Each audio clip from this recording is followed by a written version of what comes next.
Hi, everyone. Welcome to this Talks at Google virtual event. My name is Yul Kwon, and I'm a director here at Google. And I'm excited to join you in celebrating Asian Pacific American Heritage Month. And I'm especially excited to be interviewing our special guest today. But before we get started, just a quick reminder that we'll be opening things up for Q&A later on. So please be sure to add your questions to the live chat on the right. Okay, so let's just to get this out there. I have been waiting for this day for a really long time because today I get to interview the actor who'll be making one of my own childhood dreams come true. Simu Liu was born in Harbin, China, and immigrated to Canada at the age of 5. He grew up near Toronto and worked briefly as an accountant before he decided to pursue acting as a career, nearly giving his parents a heart attack in the process. Among his other acting credits, Simu starred in the breakthrough comedy series Kim's Convenience, which recently finished its 5th and final season. This fall, Simu will be starring as the title character in the blockbuster film Shang-Chi and the Legend of the Ten Rings.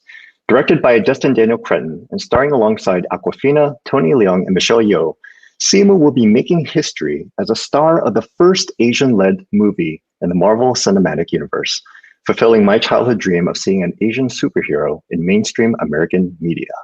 Simu, welcome to Talks at Google. How are you doing? What's going on, Yul? It's so good to see you. Yeah, man. Dude, that trailer was absolutely bonkers. I gotta ask you, how many times have you seen that trailer? Like, do you watch it every night before you go to bed? Oh man, you're gonna put me on blast right now. I do not watch it every night. But the day that it came out, I probably went through it I probably blasted through like 150 times. It's just a ballpark, but it's like it comes out and then all of your friends are constantly talking to you about it, and everyone that you meet is like, "Can we watch the trailer together?" So I had to watch it I basically had to watch it over and over again, which was not the worst thing in the world. But I could think of worse things to do. Definitely. I hadn't seen it in a couple days, so it still holds up. I gotta say, our trailer people are top notch. So I gotta ask you a really important question. How many push-ups did you end up doing that one day when they were filming you working out? Because it looked like you were doing a lot of push-ups. Oh yeah, that's a really important question. We must have done, I don't know, Destin really likes to do coverage. So I think I gave, my job as an actor was just to give him options of push-ups. Like these really are we doing normal push-ups? Are we doing, so the ones that ended up making it into the movie are these like hopping push-ups that kind of change, like the grip changes every time. Nice. I don't know if you guys noticed, maybe a little Easter egg for you guys to rewatch. Oh, nice. Yeah. Well, you're clearly in shape. But didn't see the diamond push-up. That's good. That'll be a good note we could do reshoots. It's all good. Well, did it bum you out that they had to edit you to make you look slower and less buff than you do in real life? I mean, that must have really kind of sucked. Yeah, someone really pulled me aside at Marvel and was like, "Hey, you're gonna have to tone it down," And I was like, "Yeah, no, I understand. I'm too fast and too buff, and movie audiences aren't ready for that." So actually, in my case, for me, it was kind of the opposite. When I was on Survivor, they made me look a lot bigger and taller than I really am. So whenever I met someone on the street, they'd always be like, "Man, why are you so short?" I'm like, "Oh no, man, I was just kind of born this way." How about in your case? Man. What's like the thing that fans are most surprised when they finally get a chance to meet you in person? Oh my God, I've heard this. I don't know if this is a good or a bad thing. I haven't figured it out yet, but some people say I'm much more handsome in person than I am on the screen. And I don't know.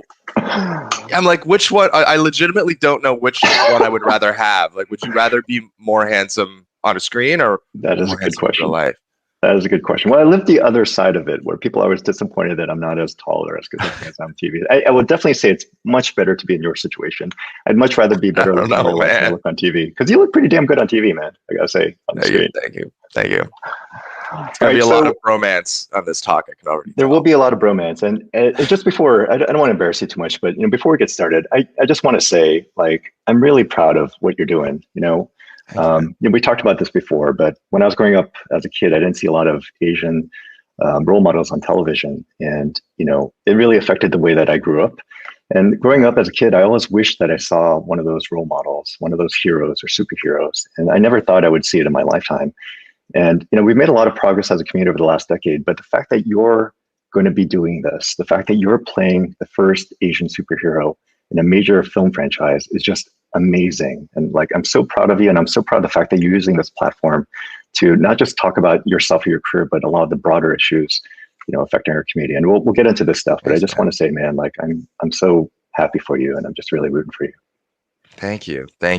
And for all that you've accomplished too, and all of your accolades, I mean, I never had that growing up either, and it's I really stand on the shoulders of people like you. I honestly, I mean that. Like there's Asian representation has existed in the past few years. You just have to really, really look for it and dig.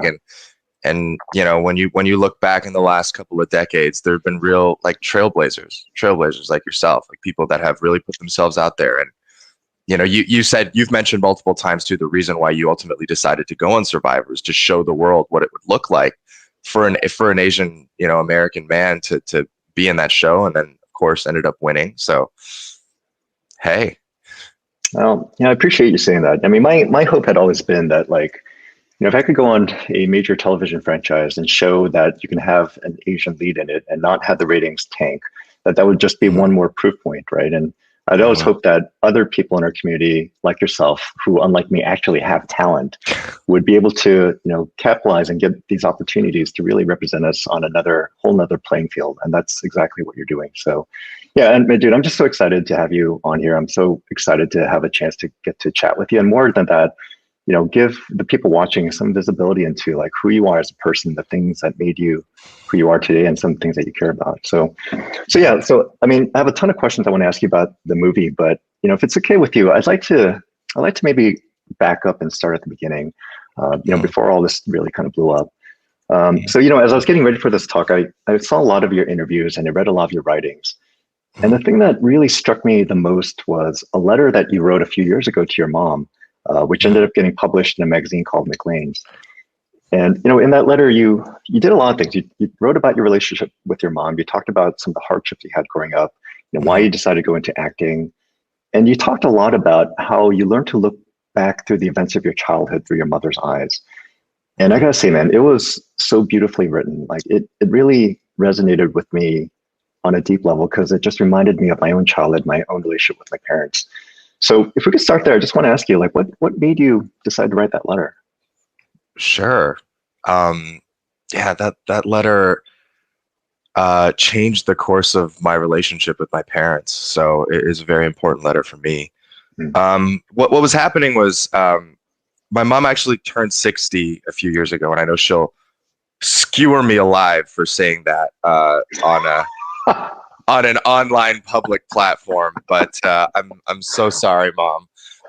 She turned 60, which is a big milestone, and I was kind of in the midst of writing her a card.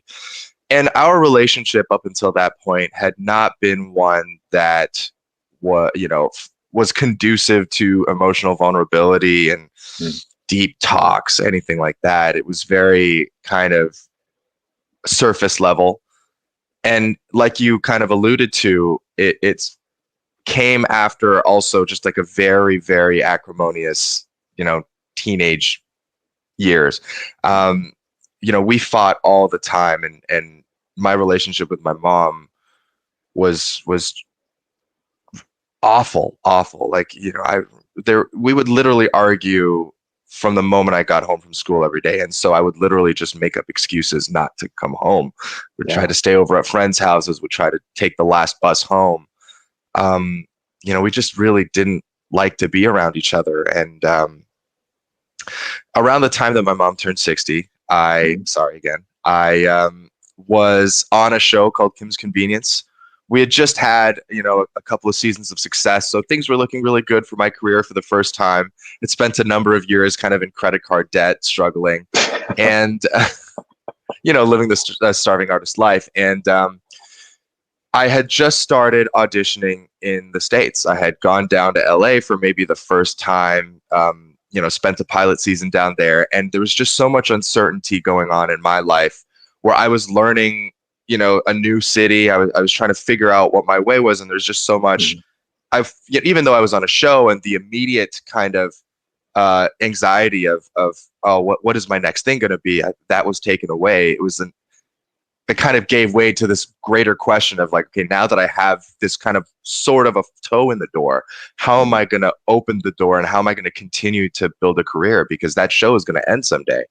And I just, I thought about my parents and what it must have been like for them at age, 30, 31, coming to Canada for the first time, experiencing a lot of the same anxiety that I was going through. Except, of course, they didn't speak the language. They didn't have like a nest egg that they could fall back on. They didn't have savings of any sort. So it was really just them in a completely new country, left to their own devices. And kind of for the first time, I started to understand life from their perspective. And so when I started penning this letter, it kind of started with like, I know that things haven't always been rosy and easy between us, but I just want to let you know I'm starting to understand where you're coming from. And even though I felt like the anxiety that you felt, it kind of trickled down to me and really negatively impacted our relationship. Like I understand where it comes from. I can feel it now too myself. And, I just wanted her to know that I loved her and it's not something that we usually say to each other, but, that I loved her and that I see her for what she's done and everything that she's kind of sacrificed for our family. And it was it was a very important moment for me. And like I said, completely changed the course of our relationship. Yeah, I think for so many kind of Asian kids who grew up from, immigrant parents who just struggle, like, I think it speaks to so many of our stories. How did your mom react? Like, what did she think? First of all, when you gave her the letter, and secondly, when you published it to like the entire world. Yeah. So it's actually funny how it worked out. I wrote that letter completely privately. I didn't have any sort of inkling that it would be publicized, but my mom read the letter and she got very emotional and basically, what I had hoped would happen happened. Which is, she took the letter, she kind of understood where I was coming from in terms of like where my personal pain, came from as well, because, things weren't always great. And she did, she's, that kind of mom that has said some of the most painful things in my life that I ever remembered. And it's like, as an adult, like you can't just forget those things. You can't unlearn those things. So, the fact that she kind of acknowledged that and, wanted to move forward, was really, really incredible. And, she said, "I love you back," which was, made me cry. Yeah.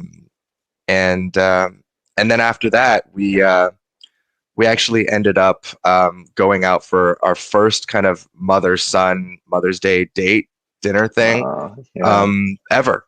And it was just such an incredible moment just to sit across from my mom and just to hear her talking about what was going on with her life and things that she worries about and all of that. And then actually like a couple months later, I had a friend who worked at McLean's and he was like, we're doing this letter series called Before You Go, which talks about, the unsaid words that you want to say to your loved ones before you lose the opportunity to. And I was like, that's so funny. I actually just wrote a letter to my mom for the exact same reason. And so I ended up kind of transcribing parts of that letter and showing it to him. And he was like, this is perfect. And then it ended up coming out on McLean's. Yeah, that's amazing. It's a beautiful story. I'm planning on basically taking a letter and just like pretending I wrote it and sending it to my mom and doing the same thing. So thank you for doing the hard work, man. Now, you also wrote about how you started off pursuing the kind of career that your parents laid out for you, going to like a good business school and landing a job at a top accounting firm.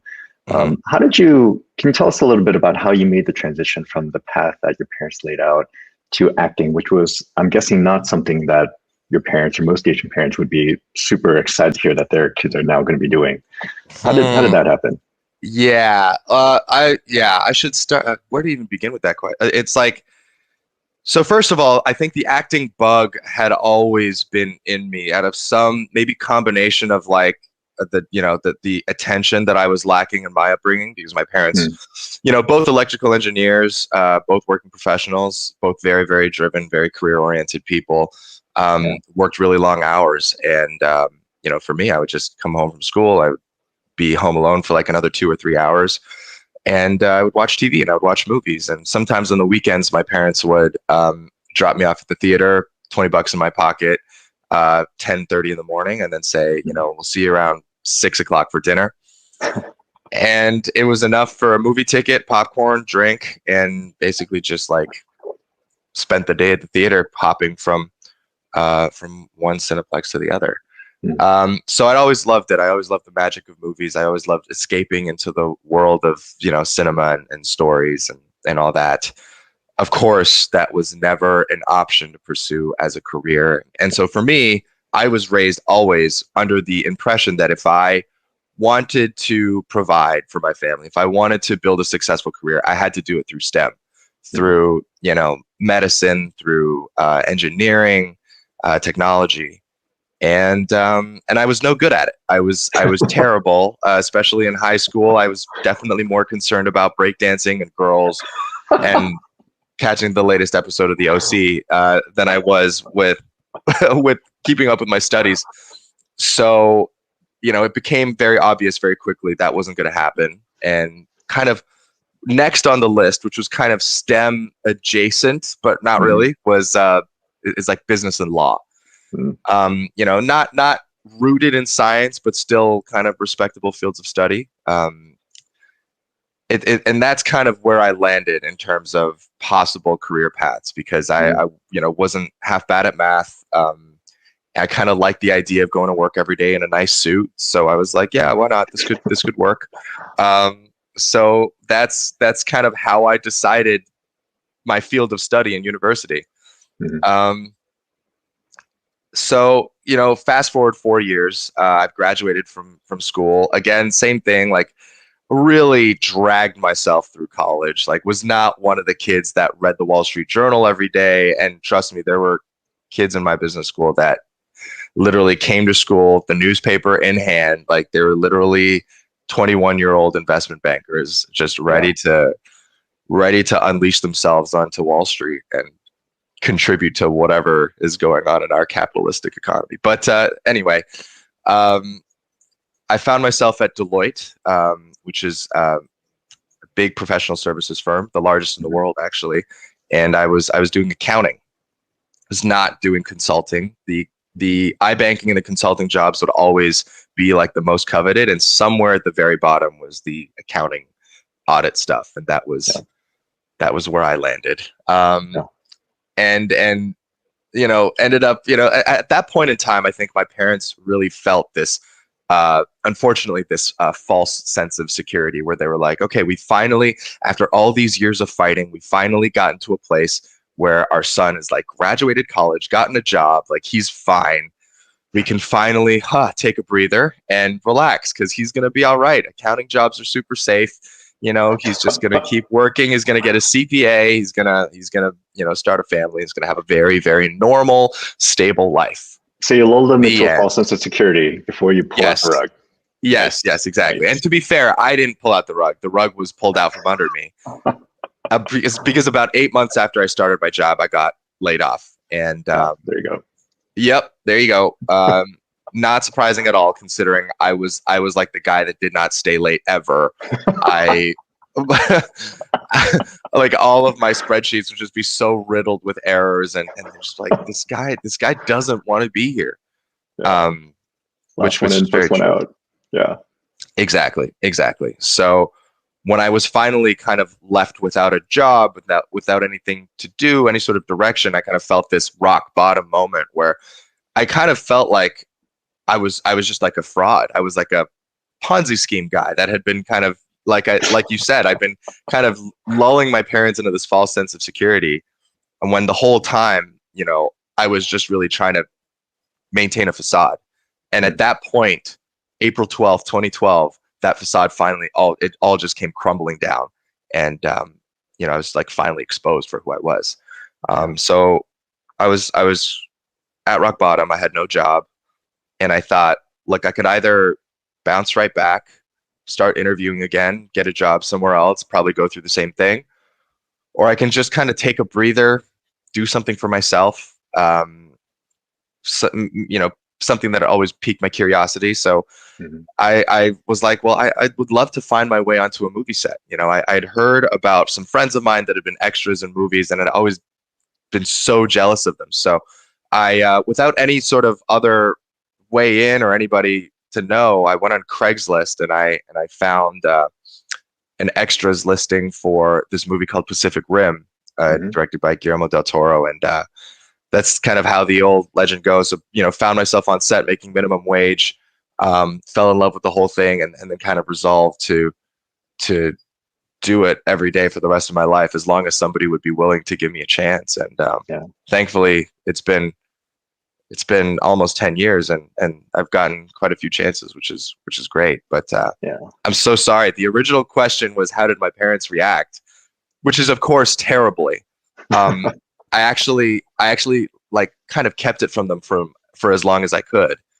But then it got to a point where I had booked my first national commercial, and it was about to air across country, and I was like, I should probably let my parents know. So I actually sat them down, and I came out to them. I like told them about what I was doing, and I had lost my job and everything. And they, to be fair to them, I think in the beginning they were initially very understanding, because they were convinced that I would drop it after a couple of weeks.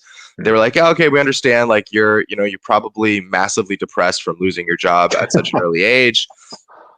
He just needs to do some things, and then he'll kind of get his head back in the game. And unfortunately, as time went on, I just kind of became more and more invested in what I was doing. And that was when my parents really started to worry. And, it got to a point where we didn't really talk for almost 2 years, because they felt like I was throwing my life away. And to be fair, I was walking away from a very, very expensive education. Yeah. And it took a long time for them to kind of, for all three of us as a family to kind of come around. Yeah, I can totally empathize. I remember when I told my parents I was going to go on a reality show, I thought they were going to disown me. So, I mean, to this day, it's funny. My dad still asks me once a year when I'm going to go back to school to get a PhD in like physics. I'm like, Dad, that ship has kind of sailed. It's not going to happen. Your parents still kind of ask you if it's going to happen one day? Come back to law school? Thanks. The are you going to go to law school thing, or are you going to get an MBA? It actually continued pretty far into Kim's Convenience. But I would say when I booked this last one, it kind of put the nail in the coffin for them. Right. So they've I think officially laid that to rest. Although I don't know, I think deep down they're holding out for some sort of like an honorary doctorate from one day I'll give a commencement speech, and they'll be like, okay, well, do you get the diploma or something at Harvard or Yale? Or I'm manifesting it into the universe now. Well, I gotta say, if you're going to skip going to business school, law school, being a superhero instead as a career is it's not too shabby. So another question I wanted to ask. For a pretty interesting essay, right? You know how you like when you're applying to school, you have yeah. Totally. So I think I'd have a pretty nice essay. Well, I've decided to go to business school and stop being a superhero. Yes. I think that would be pretty compelling. Hey, so, one thing I want to ask you, as you're transitioning into the industry, it's been pretty clear that there are a lot of challenges for people from our community, right? So growing up, there's such an absence of Asian American or Asian Canadian actors in mainstream media. And typically they're portrayed according to these, one-dimensional stereotypes. When I got older, I learned that the lack of representation wasn't because of a lack of talent in our community, but really it's a lack of opportunities in a system that typically overlooks Asians. For you, what were some of the barriers that you faced in your acting career, and how were you able to try to break through to get to where you are today?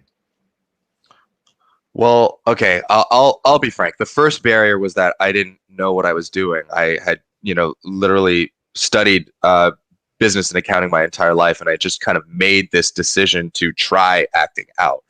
And it's I think it's a fallacy that a lot of people have, that acting is just, you show up, you get your makeup done, and you say a bunch of lines on a page. And to be fair, it is all of those things. But it's also, acting as an art form kind of goes so much deeper. And I think I was missing that kind of background. And so I hit a wall pretty early on, where in my first year, I booked some commercials, some speaking roles, like very, very small ones. And, I found myself at the edge of my capability as just kind of a natural, whatever, actor or very, very kind of low level actor. But in order for me to take the next step, which is to play characters that had any sort of nuance or any sort of an arc or progression, I had to get better. So I put myself through a ton of night classes. I took improv at the Second City. I did everything that I possibly could with the severance package from Deloitte to put me in a position to succeed. So that was first and foremost. I had to get my level up.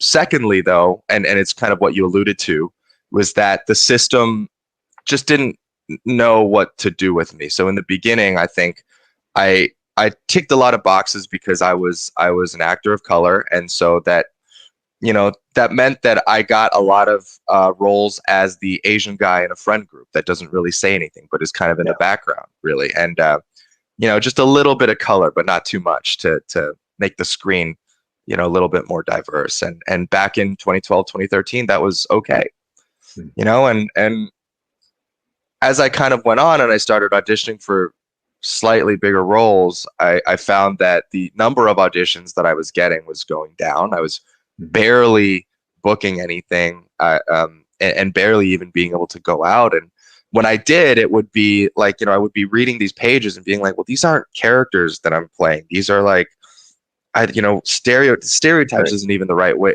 like the right word. I'm playing caricatures. I'm playing like, emojis. Like literally some of my first roles was like just a surprised guy. So it was like a step below stereotype, right? Because all I had to, the guy in the grocery store that's like someone comes in with the gun and you're like, oh my god, or like you're like a tech guy in some sort of spy movie and you're like, oh no, it's just something like ridiculous. It's not even a stereotype. And what I realized was that we weren't represented in decision-making positions. Right. And so therefore none of the projects that were coming out would, they would never kind of organically feature nuanced Asian characters. Right. That was an unfortunate reality that I had to face pretty early on. Yeah. And at the same time, it kind of ignited inside me this kind of entrepreneurial spirit that I had kind of maybe picked up a little bit from business school, where I was like, okay, the opportunity isn't there. And instead of saying, oh my God, the opportunity isn't there, this is going to be terrible for me, I shouldn't try this, I should give up. It became like, this is an opportunity because it's a brand new market and it's immature. So there's just so much that could happen and there's so much opportunity for growth. And so for me, I was like, why don't I become the one that tells the stories? Not just as an actor, but as a screenwriter, as a director. So I tried to teach myself those skills as much as I could in conjunction with acting. And it just kind of made me really take responsibility of my career from day one, which has been good. Yeah, I really applaud you for that. I mean, it's funny because a long time ago, I interviewed Daniel Dae Kim for the series on CNN. And, back then he had just started playing a Korean character named Jin on Lost. And I remember asking him, how he felt about some of the criticism he got back then for playing what a lot of Asian Americans saw as a one-dimensional stereotype, someone who was a foreigner, didn't speak English, and what even worse was misogynistic. And what he told me was really eye-opening. It was kind of similar to what you said. Like he said, it's not the case that Asian actors have the luxury of picking whatever roles they want, right? So for most Asian actors, they're just trying to get by. They're just trying to pay the bills. And it's hard for them to be in a position to turn down roles. But what he said was really kind of, really inspiring. He said, what I'm trying to do is I want to bring a level of craft and nuance to this role, and imbue this otherwise one-dimensional character with a level of depth that maybe they wouldn't otherwise have. And over the course of the series to help this character evolve into a fully realized three-dimensional person. And, to his credit, that's exactly what Daniel did, right? So by the end of the series, Jin had really evolved as a character. He even learned to speak English. And by the end of the series, he was one of the most popular characters. And, it's funny because when I look at Kim's Convenience, which is amazing, if any of you out there have not seen Kim's Convenience, I highly recommend it. It's on Netflix. The last 5th season is coming shortly. But, your character is such a contrast. I mean, well, one, you spoke English from day one, which is great, but you were just like a fully three-dimensional human being. I mean, basically you were playing like a version of yourself, someone who was, funny, caring, flawed, had troubled past, and was trying to find a way in life. And so I just want to ask you, like, what was your attitude and approach to playing this character? And how did it feel like to play someone who's so similar to yourself? And how did you try to tell that story? I think you really hit it on the head when you said that it was a character that just felt like a shade of me. I felt like going in throughout the entire audition process, I feel like I understood Jung so intimately because of my own complicated history with my parents. And I don't know if you know this, Kim's Convenience used to be a play. So it was written by Ince Choi. It kind of debuted at a Fringe festival in Toronto and absolutely just blew up from there. And so I actually had the opportunity to watch the play on stage before I auditioned for the show, and it was just such an amazing transformative experience. Because I think as a person of color who doesn't often see themselves represented, like going to the theater or watching Shakespeare can be, it can be nice and fun, and there's really great costumes and all that, but it never felt really accessible in the way that I imagine theater might be for somebody who is, white. And when I watched Kim's Convenience, that was that moment for me where I immediately saw myself represented on stage, and it was like watching my life play out. And I remember just like crying my eyes out because I just like never seen anything like that before, and I never had that relationship with any sort of art ever. And it was in that moment that I sort of understood the kind of the spirit of that character and the spirit of Appa's character, and I knew what I had to bring kind of to my audition as that character. And so when I finally got it, I mean, it was just it kind of reinforced what I already knew, and going to work every day was just like it was honestly just like going to therapy in a way. I was like reading these scenes between Jung and Appa and the way that they argued, and I was like, yes, I remember exactly when my parents said this to me, and I remember this is how I felt in that time. So it was very kind of easy for me to understand the crux of their conflict. And yeah, thankfully we've had 5 seasons to kind of explore that dynamic, but sadly we've had to say goodbye in this last one. Yeah, I was crushed, as long with like millions of other fans, that the show was going to continue. Like, how did you feel about that? Me too. I felt very complicated. I felt kind of betrayed, to be honest, because we were in a situation where our showrunners had kind of chosen to move on to other projects, but we always felt that there were other creatives of color that could have stepped up to the plate, ourselves included, how about yourself, Paul and Jean and Janet and myself and Andrew, who plays Kim Chi. We thought it could have been, and we had definitely all experienced, we had all voiced our interest to kind of take on larger creative roles, whether as a director or as one of the writers in the writing room. And so, we made those intentions known. And at the end of the day, though, we're unfortunately still small fish in a big pond. So unfortunately, it came down to the producers making a decision that they didn't want to continue with the show because they didn't feel like they could continue to give the quality that fans were used to.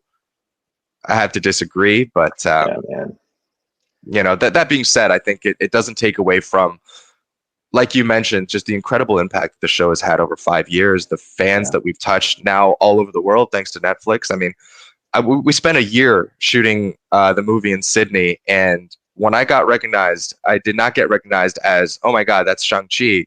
It was like, that is Kim's Convenience, and I need a picture with him, or,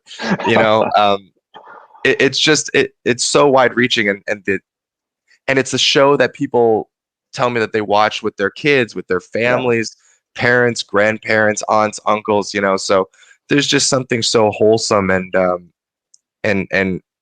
great about that it is a show that brings people together. Yeah. And you know, we're really proud of it. Yeah, it's an incredible show, and I'm still holding out hope. I'm hoping there'll be some way to, maybe after you come back from shoot after the premiere of Shang-Chi, you could use your superpowers to, like, at that point you're not a small fish anymore, man. But I think stories like this and series like this really provide a level of insight. And it's just funny as hell. Like, so I would love to see, thank you, more things like this continue. And if you're producing and writing right now, like, I would love to see you tell some of these stories. So let's just you know what, they brought Friends back. So if they can bring Friends back, I'm sure anything could happen. Yeah, just don't wait like 20 years, man. Like, yeah. Okay, so we'll turn to questions in a little bit, but just one last thing I wanted to kind of talk to you about. So moving to the movie that's coming up, again, this is a big deal, and I remember growing up as a kid, not seeing role models, not seeing like fully realized Asian heroes. Like it really impacted the way that I saw myself, and it limited what I thought I could become. I never imagined I could grow up to become a leader. It's funny, when I was a kid, my biggest hero was Big Bird on Sesame Street, right? Because he was big, he was yellow, he had lots of friends. And because he was yellow, he was clearly Asian, right? So it's kind of, my motto was like Big Bird. Nice. But the next generation of kids, man, like they're going to have a superhero to look up to, and I just, I didn't think it would happen like within my lifetime, I thought, but it's just another whole ballpark. I mean, let me just ask you, what does it mean for you? Like, if you had seen someone like yourself in this role when you were growing up as a kid, how do you think you would have felt? Well, I probably would have dressed up as him for Halloween. That's for sure. I probably have owned all of his action figures. And I think something deeper inside of me would have developed very differently. I think I would have, there might have just been some sort of innate confidence that, like, this is possible, that, and that's, I echo you in that I never felt that growing up. And I loved watching superheroes. I loved watching X-Men Saturday morning cartoons and all of that. And just, it was kind of disheartening not seeing myself represented in any sort of capacity, and feeling like that level of superheroism or whatever have you, that was reserved for a certain type of people, not me. Right. And it was an asterisk that kind of, I think, bled through to other aspects of my life as well. But, what it means for me now is that I can be that for kids, and I can be that, I think, not only on screen, but also off screen. I was talking to you about this before, Yul, but I have had the immense, fortune of having a career built on Asian projects, with Kim's Convenience in 2016, with, my first role that I ever shot in the States was Fresh Off the Boat. And the second one was Nora from Queens. So literally from project to project, the big milestones of my career have all come because of Asian creatives, Asian storytellers, and people that were willing to give me, an Asian performer, a chance. So, I've always felt that that's very important, that I kind of keep that momentum going. And I represent, Asian Americans as just, whether it's, doing talks like this or just going out and just, leading by example and being unapologetic in who I am and how I present myself, and, being proud of my ethnicity and my heritage and, my family story. That these are things that are very important to me now. And so I think it really does go beyond the action figures and the Halloween costumes. But I hope that, you and I both are a part of that kind of wave that'll change the way that Asian kids grow up today. Yeah. I totally hear you, man. Speaking of Halloween, I remember when I was a kid, I was a huge fan of Marvel Comics, and Incredible Hulk was like one of my favorite characters. So I convinced my mom to let me dress up as a Hulk by going shirtless. This was like when I was 5, going shirtless. Nice. We got a pair of purple pants and I cut them up with holes. And I walked with my mom outside and called the police because I thought I was like a neglected child because I was Oh my walking God. around with no clothes that had holes in them. Oh my But yeah, God. that's how desperate I was to try to find these role models. But yeah, man, to your point, like I really, I really think these things matter. I think when you're a kid, you're watching movies and it just gives you this very clear implicit signal of what you can be and whether you Mhm. belong and when you don't. And so, I just can't express how important I think this is, the work that you're doing. And I just want to applaud you for the fact that, look, I mean, back in the day, there were a lot of actors I'd spoken to who had achieved some degree of mainstream success. And I'll Mhm. be honest, a lot of them were very ambivalent about talking about Asian issues, about speaking for the community, about engaging in these things, because a lot of them were afraid that they would get pigeonholed or that it Mhm. would reflect negatively on them in such a way that it would limit their career opportunities. And so it's been just really refreshing to see you and so many other people, who are in the limelight Mhm. now using that spotlight to talk about these things in a way that I feel is really empowering. And so I just want to Mhm. again give huge credit to you. And it's not just the Asian American issues. I know you've been really vocal on using your platform to do a bunch of stuff. You're a UNICEF ambassador for Canada. You partnered with the California Milk Processing Board to on an initiative called No Kid Hungry, and you've also been again very vocal on this whole plague of anti-Asian racism. You wrote an Mhm. article in Variety recently about this. Can you maybe Mhm. just talk a little bit? We'll get to the kind of questions, but can you maybe just talk about like why you're doing this? Like why do you feel like it's important for you to use this platform and give a voice to people who don't have one? Um, well, I think in the case of what's been going on, especially, I'll speak to that. I mean, I every time I see an article drop on Nextshark or I see, a video of another attack, I see my parents. I see my parents. I see, their kind of somber humility and just the one the fact that they're people who, from the moment they arrived in this country, tried to make themselves as small as possible Yeah, so as to not inconvenience anybody else. right. And it just made me so incredibly angry that those are the people among our community that are being targeted and are being targeted at such an alarming rate. I mean, there have been almost 4,000 documented cases of harassment and violence towards AAPIs over the last 15 months, and Yeah, that's, by the way, that's documented. And if you know our parents at all, you know that the real number is definitely much higher because yeah, our parents are not ones to report things that as they happen. So right. that 4,000 is going to be grossly, grossly underreported. I Yeah, just feel like I just feel like we in the AAPI community know so well what that feeling of being invisible and being overlooked and ignored time and time again is, and mhm, that's kind of why it's taken the mainstream media so long to acknowledge it, yeah, what's been happening, and to acknowledge the validity of our pain and our struggle. And what I think needs to happen right now more than anything is like we need to educate ourselves and we need to educate the world on the roots of this. And there is a root to this anti-Asian, hatred and prejudice that goes back beyond just COVID, right? It mhm, goes back over 150 years to when we had the first Chinese immigrants come to America to build the railroads, and yeah, then the Exclusion Act passed as a response to that in 1882, and goes through the internment of Japanese Americans during the Second World War. I mean, it's just mhm, it's this sense that no matter how long we've been here, we're always stuck in this perpetual state of being a foreigner, being right. an other, being an alien. And Yeah, I think one of the ways that we can really combat this is by not being afraid to stand up for, not making ourselves small but making ourselves big.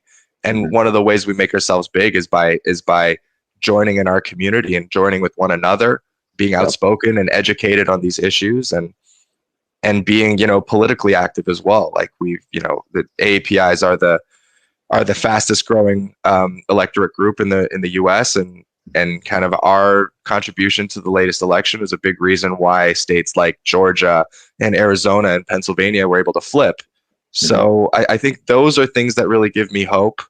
Um, and just the fact that when you have a force as strong as what's going on right now, and in hatred and prejudice, that we meet that with an equal and opposing force of of love, of support, and of kind of unapologetic 2 feet on the ground, standing tall, and pride in who we are.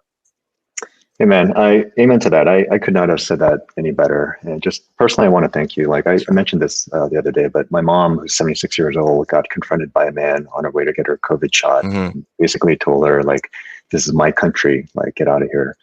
And, what you're doing on two fronts, both using your platform to speak out on these issues and also just changing the hearts and minds of people by, again, being in this like major film that will normalize and make it people, it's such, it's coming at such an important time right now in the history of this country and the history of our community. So, I'm so glad that you're there spearheading a lot of this stuff, and I couldn't wish you more luck or be prouder of you. All right, man. So why don't we go over to some of these questions? We have lots of people who are interested. So why don't we share the first one? All right, Benjamin Gao asks, wow, Simu Liu, talk at Google, one of my best birthdays ever. Simu, what's the best advice you have for people, especially APIs, who are looking to get involved with the film, TV industry? All right. Well, first of all, happy birthday. That's awesome. Yeah. What is the best advice I have for people, especially APIs looking to get involved in the TV film industry? I would say this: learn to see who you are, whether it's your ethnicity, all of the things that make you your identity. Learn to see that as a superpower rather than a hindrance. Because I've met so many people and spoke to many people who have said something along the lines of, Simu, I'm really interested in TV and film, but there's just not that many. I don't see that many roles out there for people who look like me. Is it still worth it? I'm feeling like I really want to do this, but it doesn't. I don't think it's a good idea because the opportunity isn't there. And how I've always responded to that is you have to make your own. You have to embody some sort of an entrepreneurial spirit and learn to see the lack of representation as an opportunity rather than a hindrance. And it's something that I've embodied from the beginning of my career. And I've directed countless like short films and little things and tried to I've written as a screenwriter in a Canadian TV writing room and all that. I don't know. It's just about finding the opportunities and then also finding the network of people that will be your champions. And I found one of the things that really struck me when I first arrived in LA for the first time is just how strong a community is here. And so many of my friends are actors, we all are very, very supportive of each other. We don't see this industry as a zero-sum game. We see it as, a rising tide lifts all ships. And yep. Yeah, exactly. It's less about sharing a piece of a pie that's very small, but it's about growing that pie for everybody. And we're still learning as a community how to do that. But I would say I've always felt like my Asianness has been a superpower and an advantage more than it's been a hindrance. That's amazing. To your point, I want to kind of just emphasize that, I used to feel like, I don't know, like many years ago, that there was a sense for Asian people who had made it, that it was a finite like pie. There was a zero-sum game that if I'm helping other people, I'm hurting myself. And the thing that I feel like has changed, that mindset has shifted, I felt like over the last like 5 to 10 years. Like you've seen it both in the entertainment industry as well as like the corporate industry, where we're now realizing that no, we can expand the pie together. We have to work together and create more opportunities rather than trying to be that one token Asian at the top. So yeah.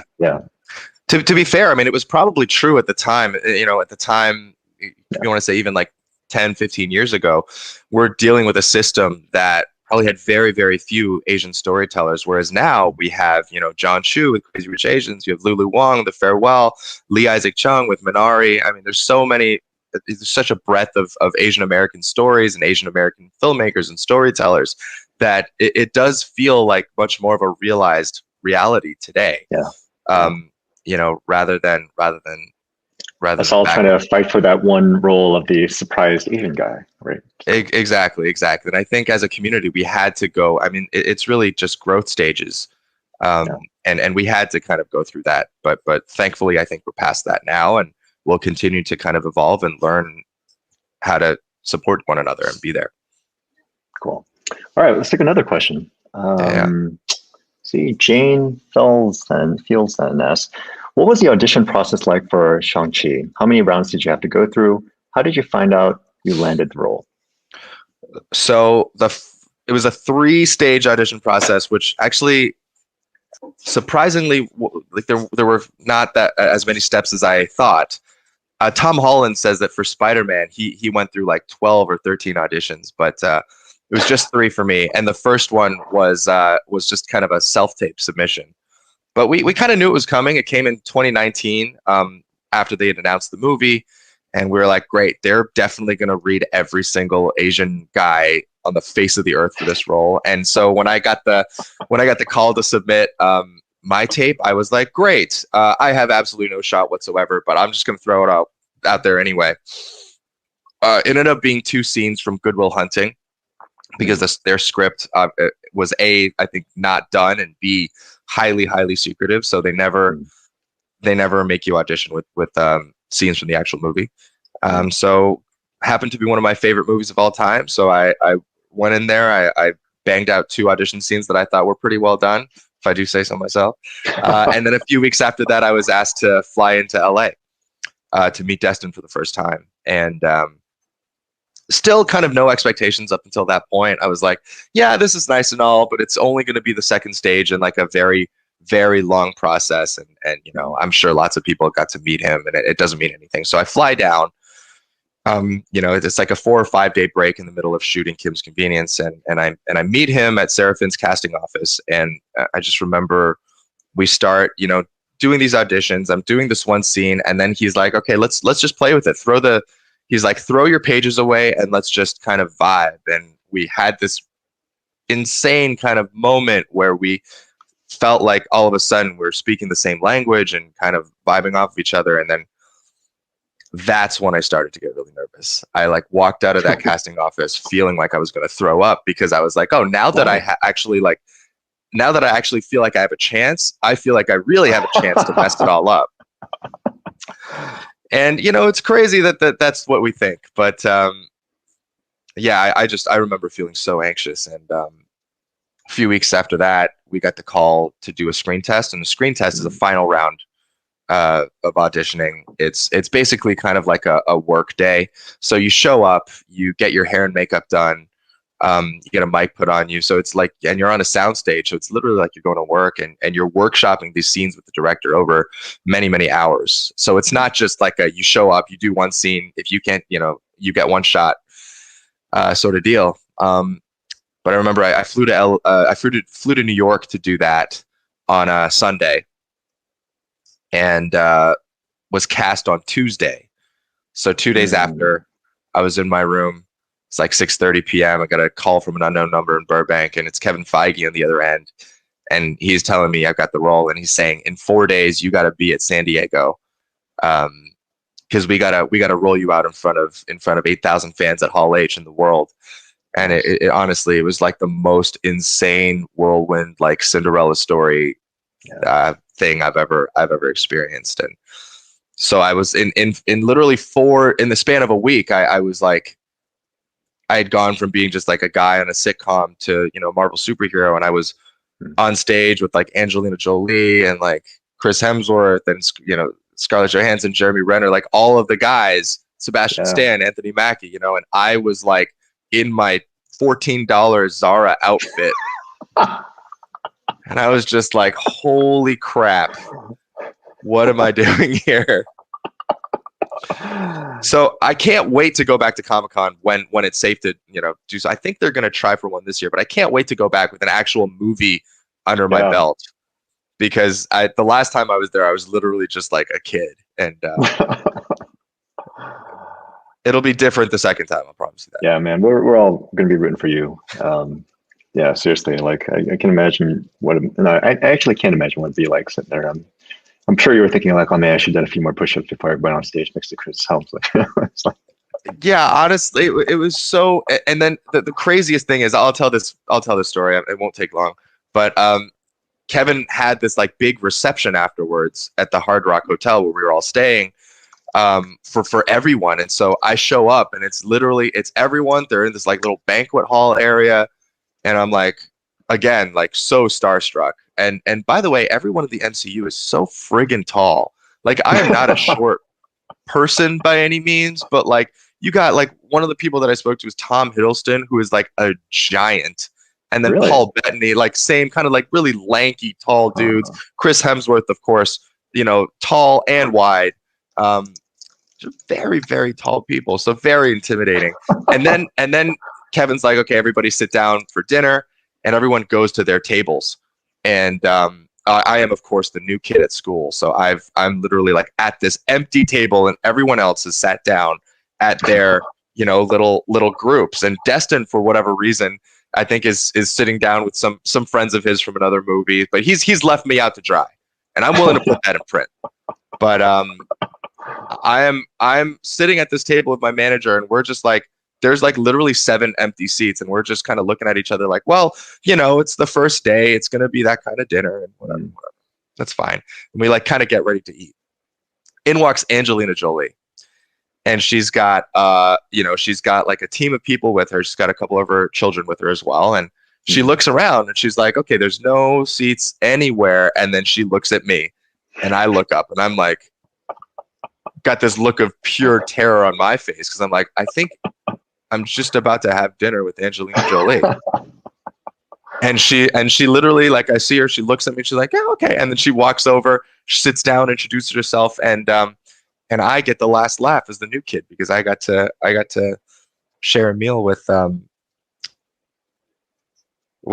Angelina Jolie. That's pretty amazing, man. It's like I'd be pinching myself. What was she like? Just in a few words, was she cool? Such a sweet person, such a devoted mother. Like, she was talking about, you know, her kids and what they like. She her oldest son Maddox is you know, going to school in you know, abroad, and so she was talking about her worries about that, and it just there was something so human about her that I really loved, and I think it was actually really easy to talk to her, because I could connect with that. You know, she just wanted to be a mother to her kids. Yeah. Okay, I think we're almost out of time. Why don't we try to take one more question? I think you could go over a little bit longer. Are you good with that? We could go over a little bit, for sure. All right, cool. All right, you just made Tiffany Eaton's day. Okay, with the rise of API presence in mainstream media, what tips would you tell the younger generation who are currently struggling with their identity as an API? Gosh, I would say this. I would say who you are is the result of, you know, an incredible journey that either your parents or your grandparents or your great-grandparents took, where they risked everything, and I mean everything, to come to an entirely new country, learn a new language, start a new life. And that gift that they give you, is your identity, your heritage, your all of the things, the food, the culture. That's all. It's a part of the gift that your family gave you, and it's something that I wish I had known when I was younger, because I always saw it as something to be ashamed of. And I would say my one piece of advice would be, don't be ashamed. Be proud of that gift that your family gave you, and stand tall, and never feel like you can't take up the space that somebody else would take up. You know, that you can't speak up in a room of white people, and never feel like you have to make way for other people, that you can stand firm and be unapologetic in who you are, and be unapologetically Asian. Oh man, Simu, you give me the chills, man. Like I'm trying to imagine like me of like 10 or 11 or 12, like listening to you say those words right now, and I think it would have made a difference, you know, like just. Thanks, man. I know I'm stumbling all over the place, but no, man, you're incredibly clear and eloquent. All right. Why don't we take one more audience question and try to wrap things up? So, do we have another one? Are we good? Otherwise, I can ask you. All right, here we go. Iris Guo, what advice do you have for building an Asian community? I started an Asian nonprofit, Open Meal, before, and I am trying to grow the community.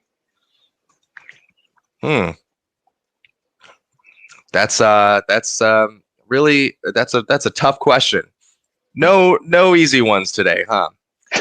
This is building an Asian community is so difficult. I mean, I feel like we've been doing a good job the last few years and really using social media as a agent of positive change and coming together.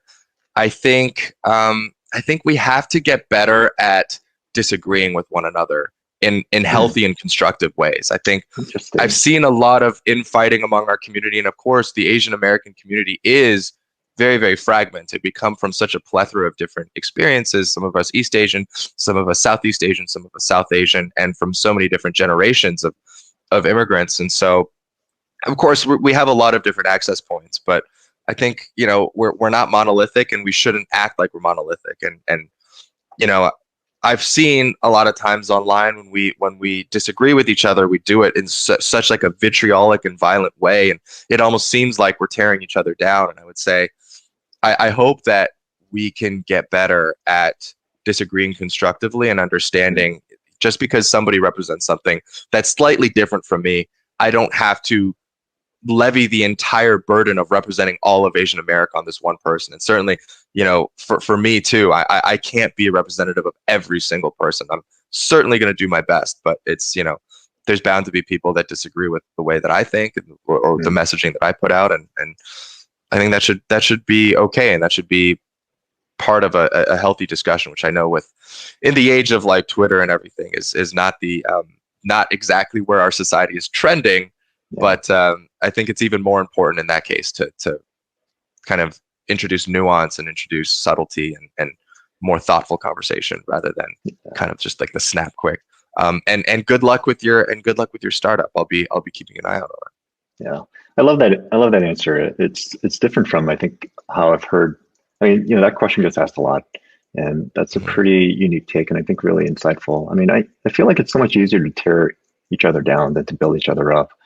But I mean, to your point, I think, learning to be able to recognize differences of opinion, but still work together, I think is so critical, not just within the API community, but even like with other allyship with other communities as well. Like, I think Absolutely. It's something that we're all still learning and committed to. Okay, so maybe two more questions. One is one that I heard from on the side. So let me just ask you, it's kind of a fun question, and then I'll ask this last serious question. So, so since Shang-Chi is a fictional character and you, Simu, have no superhuman powers in real life, besides your extraordinary good looks, of course, if you could choose one superpower to have, what would it be, and what would you do with it? I'm sure the good looks part. I'm sure that wasn't a part of the question. I'm sure you just added it in. I did. I appreciate that. Sorry. Okay. I can't help my fanboy. My superpower. There have been. There's a lot of ways to answer this question. I've thought about it a lot. I think it would be to fly. Yeah. I think it would be to fly, because you could say teleporting is faster, but then you lose out on the journey and you lose out on the experience of flight, which I think it would just. I mean, how could you ever get tired of like jumping into the air and just like soaring? I think that'd be pretty incredible. And the things that the Superman does is he like goes up into the clouds, and that's kind of like his like alone space, and it's kind of cool. I would love that feeling. I think it would be incredibly calming and serene up there. Yeah, that's a good one. I think mine would be I'd never have to go to the bathroom again. That would be pretty awesome. Yeah. See, it would be awesome. It would make your life marginally more convenient, but it wouldn't be like this like crazy cool thing. I would encourage you to reconsider that, Yul. That's right. Far too pragmatic. Okay, last question. What is next for you after Shang-Chi? What can we look forward to next? Well, in the immediate future, I just wrapped a movie in the Dominican Republic called Arthur the King, which is about a stray dog and a adventure racing team in the Dominican. And I also adopted a dog from the Dominican for that movie. So it was kind of like life imitating art, imitating life, which is great. I signed on to do another movie in the fall. It's just kind of like a romance novel type thing, a very, very like Nicholas Sparks-esque love triangle kind of situation. But I think in the far future and in more broad strokes, I think I want to continue to break down barriers of what people perceive Asian Americans as capable of being. And you know, I've been fortunate enough to kind of be granted a platform through this amazing movie. It's going to feature martial arts. That's going to be super cool. But I also don't want that to define me. I want to be an actor. I want to be somebody who inhabits roles, regardless of what the requirements are, whether it's martial arts or jazz piano, you know, or crocheting. Like I want to be able to disappear into those roles and to portray them and you know, to deal with material and characters that people haven't seen before. And also, you know, I want to be able to step into the producer's chair and be able to greenlight projects on my own and amplify other, you know, creatives of color, storytellers, directors, writers who can speak to parts of, you know, the Asian American experience that I can't, and that I can use my platform in some small way to kind of push their voices forward, and amplify that. Simu, we're out of time, but I want to thank you for spending the past hour with us and with all the audience. And again, I just can't express to you how proud I am of the work that you're doing and how much we're rooting for you. I mean, there are a lot of people who could have been in the position you are, but I feel just lucky as a community that the person who is in this role is someone like you who is so committed to thinking more broadly about the opportunities and using this platform to speak and give a voice to people who don't have it. So, you know, your success is our success. And I just want you to know that we're all rooting for you. We're wishing you the best of luck and hope to see you again on Google Talks, maybe, you know, after you've had the big premiere or something like that, and kind of see what your life has been around then. But yeah, please, you know, we'll all be following you on social media. We'll be like rooting for you on the next projects you do. But please, I think it'd be great if we could do this in person when it's safe. So let's absolutely table that and do it again sometime. Yeah, as long as you're not disappointed in how short I actually am in real life. Then that's not. Gosh. It's not a thing, Yul. I don't know. The magic. You're gonna be far more television. You're gonna be handsome and you're gonna look tall, and it's gonna be great. Well, I'll be impressed at how much better looking you are in real life, and you'll be depressed. All right, man. Simu, it was great having you on here, and yeah, man, keep in touch, and we'll all be cheering you on and looking forward to the movie when it comes out. Thank you so much. Thank you. This was a lot of fun. All right, man. Take care. All right, bye, everybody. Bye.